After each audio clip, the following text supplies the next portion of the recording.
Welcome to the latest World Cup date, June 14th. Jason Longshore, Jessica Sharman here with you with all of the latest from France in the Women's World Cup. 3 games today. Japan 2-1 over Scotland, Italy 5-0 over Jamaica, England 1-0 over Argentina in the game of the day. Let's go chronological. Let's build up to the main event. Let's not start with the main event first. First game was a good one. Japan and Scotland 2-1.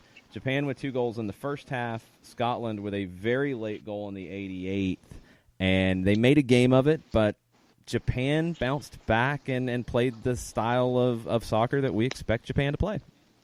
Yeah, I was really impressed with Japan. I think after their first game, you were a little bit worried about them. Both you and I mentioned the fact that even their coaches had said, this is a building year. We thought they weren't taking it too seriously, but they came out today and they were really strong. And they truly gave Scotland, a tough game. I was disappointed with Scotland in the first half. I felt like tactically they may be a little bit weak. It was a bit detrimental, the style of play they were playing. And honestly, like we said, the key to Scotland was getting a 90-minute performance. And yet again, they just didn't give it. They had 20, 30 minutes towards the end where they really came out strong. But it's just not good enough. You have to have a 90-minute performance if you're going to win against a tough opposition like Japan. Yeah, Japan was much better in the attack here, too. There were questions as to just why they couldn't break down Argentina, and maybe we have some more answers after the performance against England, but Japan gets 2 in the first half. It's Mana Iwabuchi in the 23rd, and then a penalty, Yuika Sagasawa in the 37th. Lana Cleland got one back in the 88th that just was too late for Scotland. Only 4 shots on goal. The Scots are going to have to find something in the attack against an Argentine squad in the final game of the group that has shown they can defend. I feel like Scotland feel hard done by again by VAR. The penalty, it was a penalty, a soft one, but, letter of the law, she's clipped. But when you look at that handball call, you have to look at Cuthbert and think she's got a right to call for that one. She is absolutely livid with the referee. 5 minutes afterwards, when she knows VAR can't be called back, she's still mad. For me, we say it, the silly new line that is, it's got to be outside of the silhouette. And that Japanese player's hand was definitely outside of the silhouette when it hit the ball. And Scotland, yet again, sort of, VAR has been quite cruel to them in this tournament, you have to say. Yeah, and this one's frustrating because I'm with you. I saw that live and expected it to go to a video review. I was waiting on the referee to go to the monitor and take a look, and it didn't get to that point. It looked like textbook. The player's arm was kind of out in front. I mean, it was nowhere near the silhouette. It wasn't in a natural motion. Any of the descriptors we want to go to, it felt like a handball. It felt like it should have been called or at least looked at. And when you don't get that, it's concerning from upstairs. And it's concerning from upstairs. You can't always look at the center ref. They don't always have eyes in the back of their head. They can't see everything. But VAR gets a chance to turn around to look at it at every angle possible. And you would think, when you have such an obvious appeal from the other team, that must be a signal to them already. Okay, maybe something's happened here. Why not give it a look? It seems like they're calling back all sorts of penalty looks. There's been, VAR used on so many times, and it does concern me that here it wasn't. And like I say, I listened to the coach's post-game interview, and she's just bummed out. She feels pretty hard done by. Yeah, VAR, it's something that referees, I think, have tried to avoid using VAR for, but I think they do need to think about this in terms of just managing the match. You're dead on. The reaction to that, you would think, okay, they're seeing something, let me take a look. And if the referee goes to look at it and ultimately doesn't give the penalty, I think things calm down quicker because they feel like, okay, she took a look at it, she disagreed, all right, we can play through. Fine. I agree. I think it's that second look that gives the players just some validation that, okay, they thought there might be something there, but you know what, after a couple of looks, they see it otherwise. And as a player, you only get to see one sort of angle of it anyway, so maybe you do get it wrong. But for them to just ignore it blatantly, particularly in such an important game at that scoreline, it was hard on the Scots. Yeah, and I'm English. I'm English saying that. That's a big deal. I agree, but it sets up a barn burner for the last game of the group, and we'll get there as we get through the rest of the games today. Final game for match day 2 of Group C, Italy 5, Jamaica 0, and it started early. Cristiano Girelli with the hat trick, only the second in Italian World Cup history. Aurora Galli with 2 goals in the second half. Comprehensive win for Italy, although it's another one where I don't think Jamaica was just poor and completely outclassed again. They lost their heads a bit is what it felt like to me. And we had our friends, the video assistant referees, chime in on this one as well.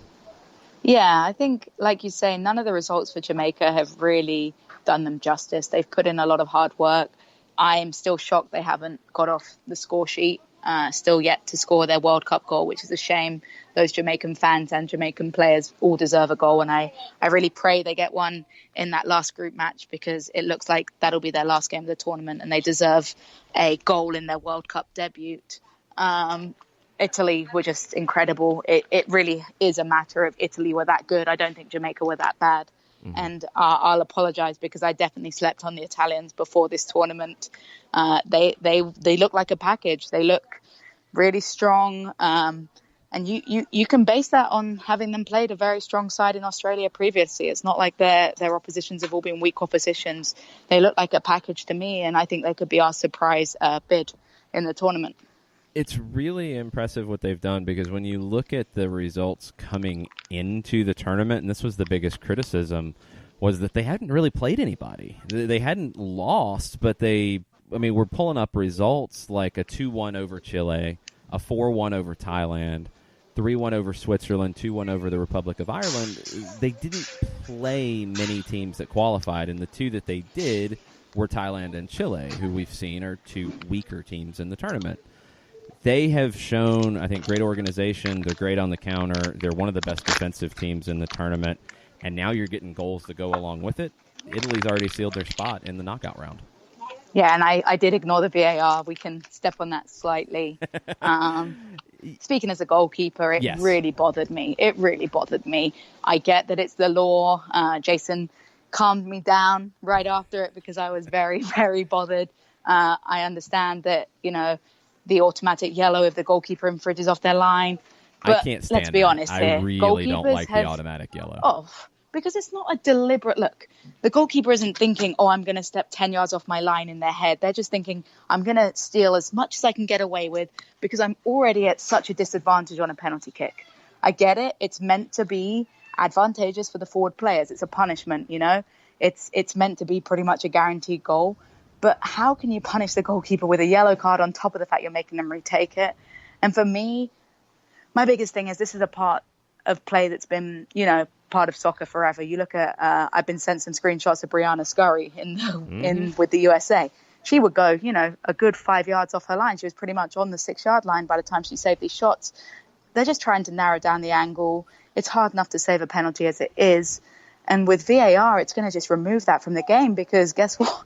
Otherwise, there's goalkeepers that are literally going to get sent off based on, diving off the line. I was surprised that Schneider, the second time, didn't dive further off her line quicker. And if you do, if you have 2 against you, is that a red card for 2 yellow card offenses? It is. It's just nuts to me. I think with these things, it's already a tough enough situation for a goalkeeper. And obviously, like I say, goalkeeper, pretty biased. It just doesn't seem fair to me. And then the other swing side is there's other types of infringements on a penalty call. There's defenders encroaching, there's forwards encroaching.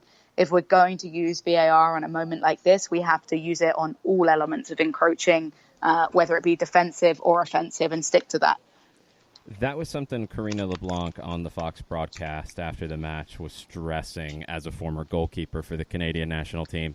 And she added in the attackers who are taking the penalty who stop, who break the rules the stutter and step? stop, the stutter thing where they come to a stop. I hate that so much. That has to be ruled upon as well. It has to be looked at. And this whole thing sparked some pretty good conversations on Twitter about VAR and their involvement in this. And when you look at what the video assistant referees can do, this resulted in another penalty being taken, and video assistant referees can chime in on potential penalty kicks, so it feels right.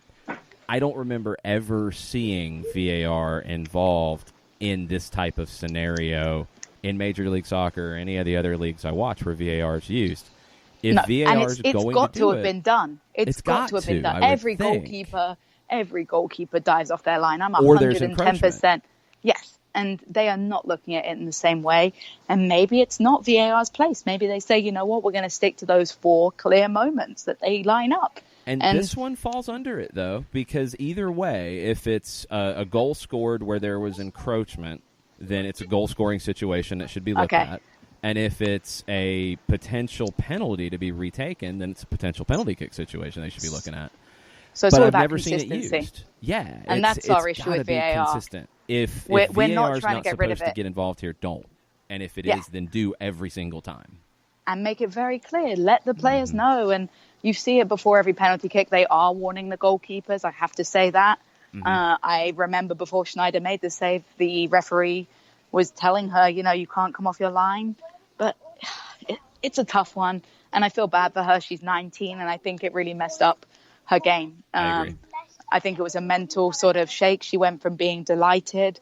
I thought she showed great maturity after making the save when she still thought it was a save. She was telling her defenders, hey, focus, because they were very much all over her celebrating.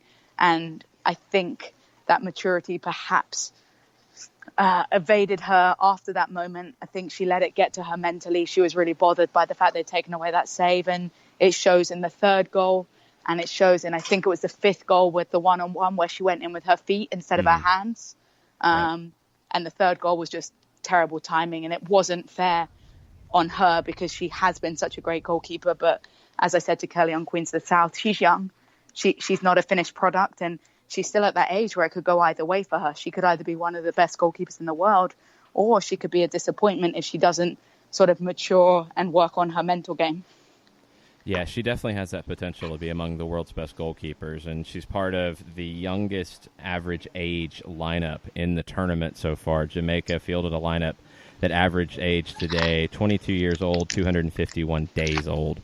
That's the youngest in the 2019 World Cup. This is a team that we're going to see in CONCACAF and hopefully in more World Cups to come, and I think Schneider's going to be a big part of that.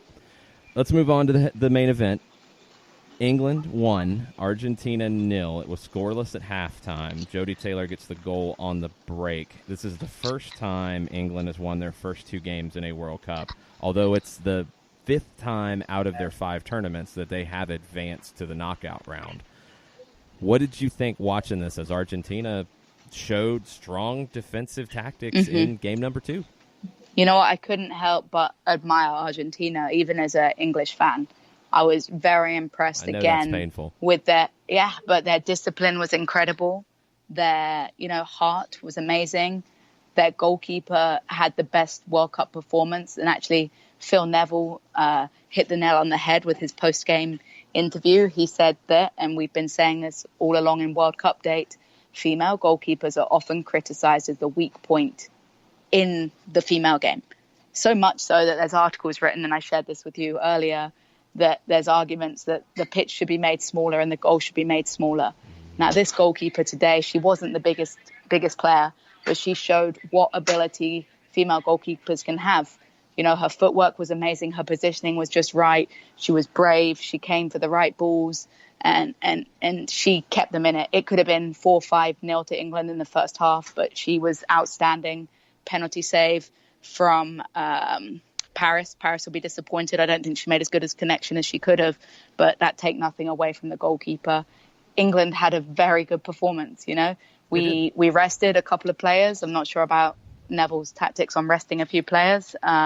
Bit disappointed with the switching goalkeepers, but nonetheless, I want to praise Argentina because I am saying that England had a very good performance, yet it was only 1-0. And if that doesn't show why Argentina and their FA need to back the female game because of how much potential they have without even being professionals, I don't know what does. Yeah, you only have a handful of Argentine players who play in Spain and play professionally. But let's go back to the goalkeeper, Vanina Correa, 35 years old. She was part of both of the World Cup rosters that Argentina had in 2003 and 2007, their only other appearances. Was she the goalkeeper that led in the most goals in history? She was. She was against Germany. What a redemption. What a redemption for her today. 11-0 against Germany in 2007. That was the only game she played in those two tournaments. She was on the bench for the other games in the tournaments. And the wildest thing about her career is I was researching her a little bit. She played for Rosario Central and some other, fairly organized clubs in the amateur/semi-pro levels of women's soccer in Argentina. She gave up the game a few years ago when the national team program basically went dormant. And she gave birth to twins in 2014 and was persuaded to come back by the manager, who has been the manager for those other two World Cup teams. He was brought back after the team was basically brought back to life, and convinced her to come back and be part of the squad. And she plays for what basically looks like a local, a kind of recreational team called Social I watched Lux. the video. Did you watch the video of her I haven't playing? seen the video, no. I've seen some of the pictures of where they play. It looks like Sunday League. It just looks like Sunday League. It does. And she had probably the best goalkeeper performance in the tournament in this match tonight.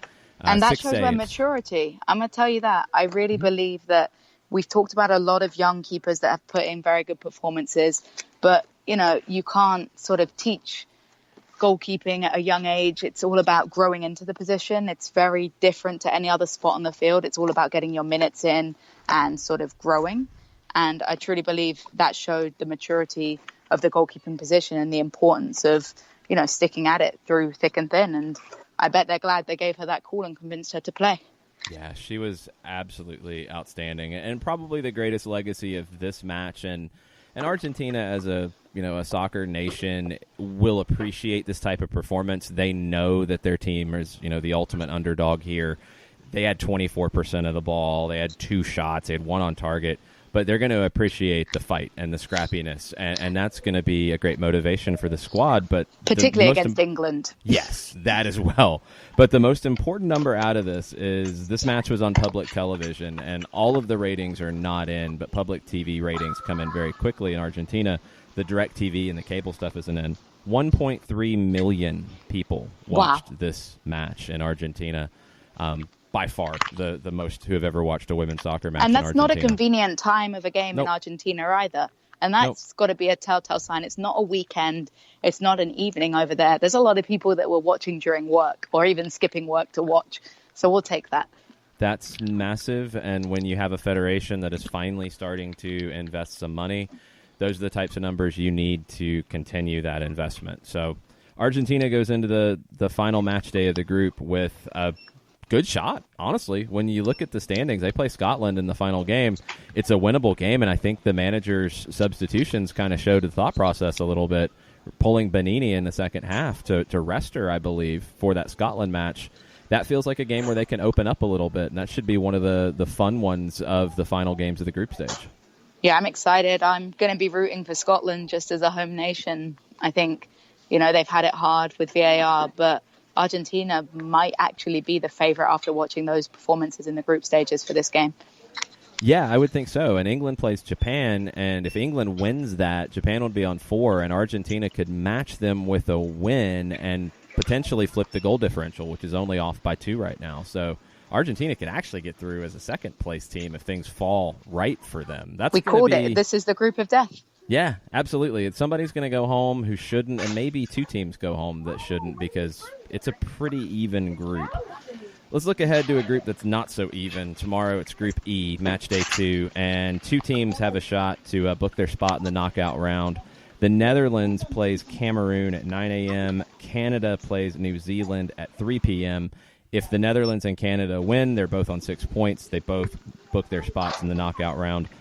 The Netherlands-Cameroon match, the Dutch are coming in high after the late winner against New Zealand. Cameroon was pretty good against Canada. I thought they defended really well, but they just did not have any real organization in the attack. They've got to find something against the Dutch. Absolutely. I think, obviously, the Netherlands, they had that last-minute goal, but they won't be happy with the performance. They probably got an absolute yelling from their coach, and they're going to come back hard. And I think you have to go with the Netherlands in this one. Yeah, I think the Dutch are a clear favorite here. Even against a strong defensive team in Cameroon, I just don't think they have anything to threaten the Netherlands going forward. Second match should be a nail-biter. It's Canada-New Zealand, two very strong defensive teams. They played in the last World Cup in the group stage, and it was a scoreless draw. I guess the biggest question for me is, can New Zealand shake off the effects of giving up that late goal to the Netherlands?